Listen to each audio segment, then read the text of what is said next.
कल हमने रामायण के आदर्श भाग 1 के अंतर्गत धार्मिक और सामाजिक आदर्श के बारे में बात की थी। आज रामायण में धर्म एवं नैतिकता के बारे में चर्चा करेंगे। रामायण का प्रधान लक्ष्य मनुष्य के चरित्र का वह आदर्श प्रस्तुत करना है जिससे मनुष्य देवत्व पर पहुंचता है। रामायण के अनुसार चरित्र ही धर्म है और चरित्रवान राम धर्म के मूर्त रूप हैं। यह चरित्र सत्यनिष्ठा, वचन पालन और शौर्य पर आधारित है। इस धर्म की कुंजी मन का संयम, इंद्रियों पर अधिकार और कर्तव्य पालन की तत्परता है। परिवार एवं समाज के प्रति अपने दायित्व का निर्वहन करना, लोक जीवन की मर्यादा की रक्षा करना और समाज की व्यवस्था को बनाए रखने में योगदान करना इसका महान आचार है। यही वह धर्म बंधन है जो जीवन को उचित मार्ग पर ले जाता है।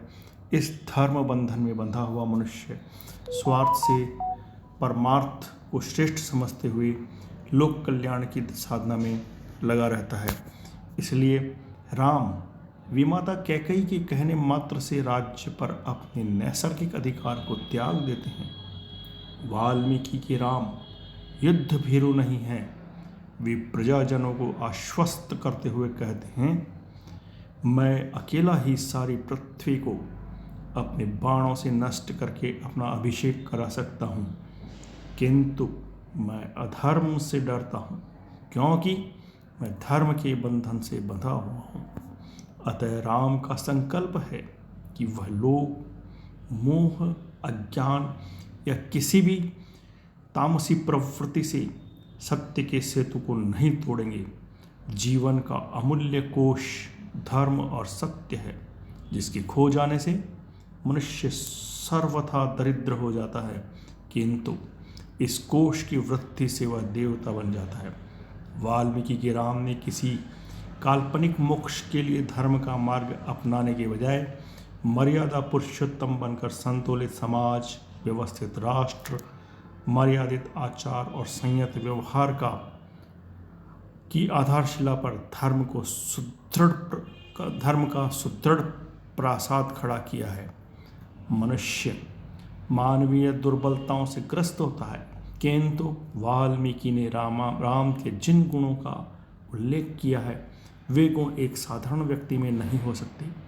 राम में पिता के प्रति आज्ञाकारिता, छोटे भाइयों भरत एवं लक्ष्मण के प्रति वात्सल्य, गुरुओं के प्रति आदर, पत्नी के प्रति अनुराग, सुग्रीव एवं विभीषण के प्रति मित्रता, राज्य तथा ऐश्वर्य के प्रति अनासक्ति और रावण जैसे दुष्ट के विरुद्ध पराक्रम आदि गुण बताए हैं।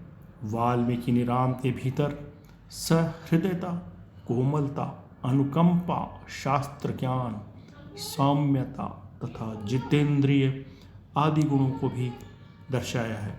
राम अपने जीवन में प्रत्येक स्थल पर आदर्शों की प्रतिष्ठा करते हुए दिखाई देते हैं।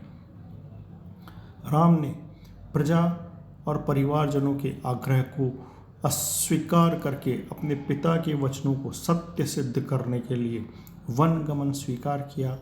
उनके इस आचरण में बड़प्पन दिखाने का भाव नहीं है, अपितु नैतिकता की भव्यता है। राम भली भांति जानते थे कि राजा का आचरण प्रजा के लिए अनुकरणीय हो जाता है, इसलिए राजा को जीवन के हर क्षण में प्रजाजन के समक्ष उच्च आदर्श रखना चाहिए। जब जाबाली ने राम से यह कहा कि माता, पिता, भाई आदि किसी का कोई नहीं होता, अतः राम को चाहिए कि वह लौटकर अयोध्या चला जाए और राज्य भोग करे, तब राम उत्तर देते हैं, ऐसा करके मैं यथेष्टचारी कहलाऊंगा और प्रजाजन भी मेरा ही अनुसरण करेंगे, क्योंकि प्रजा राजा का अनुकरण करती है। देवताओं का एवं ऋषियों ने सत्य को मान्यता दी है। सत्यवादी इस लोक और परलोक दोनों में शाश्वत कल्याण को प्राप्त होता है। इस प्रकार वाल्मीकि ने राम के माध्यम से धर्म एवं नैतिकता के मानदंडों की स्थापना की है।